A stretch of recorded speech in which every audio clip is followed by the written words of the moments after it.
Peringatan Hari Buruh atau May Day 1 Mei 2025 di Jakarta akan terpusat di Monumen Nasional. Di balik perayaan ini, bagaimana situasi buruh dan tekanan ekonomi terkini yang mendorong maraknya pemutusan hubungan kerja atau PHK yang katanya terdampak tarif Trump? Kita bahas ya. Situasi buruh bisa dibilang sedang tak baik-baik saja. Ini akibat tarif universal 10% dan tarif rencana resiprokal 32% yang kini masih dalam proses negosiasi Indonesia-Amerika Serikat.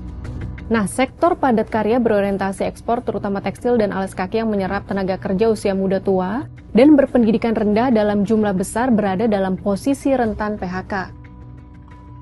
Peneliti Lembaga Penyelidikan Ekonomi dan Masyarakat Universitas Indonesia atau LPEM UI Muhammad Hanri dalam labor Market Brief LPM UI edisi 4 April 2025 menyebut, jika mengacu data survei industri besar sedang atau IBS BPS pada 2022, sebanyak 38% dari 374.000 pekerja industri IBS sektor tekstil merupakan pekerja tidak tetap. Di IBS sektor kulit dan alas kaki, 48% dari 550.000 pekerjanya berstatus tidak tetap. Padahal di IBS sektor lain, porsi pekerja tetap mendominasi struktur produksi, meski porsi tidak tetap juga signifikan.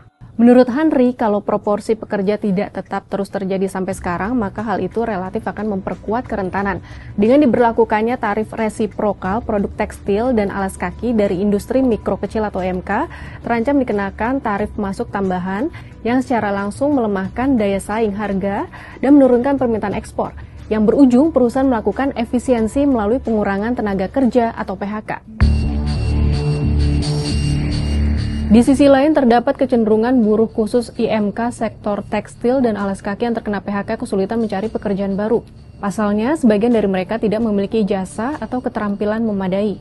Presiden Asosiasi Serikat Pekerja Indonesia atau ASPEK Muhammad Rusdi mengatakan salah satu seruan penting dalam perayaan Hari Buruh Internasional atau May Day pada 1 Mei 2025 ialah stop PHK massal, wujudkan jaminan ketersediaan lapangan kerja, serta sistem pendidikan yang memperkuat keterampilan dan kompetensi.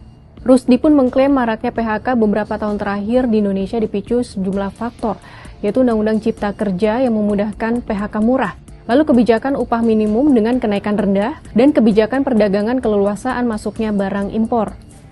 Fakta terakhir pada 2023, Asosiasi Pertekstilan Indonesia mencatat lebih dari 100.000 pekerja sektor tekstil dan produk tekstil secara keseluruhan melakukan PHK akibat penurunan pesanan ekspor.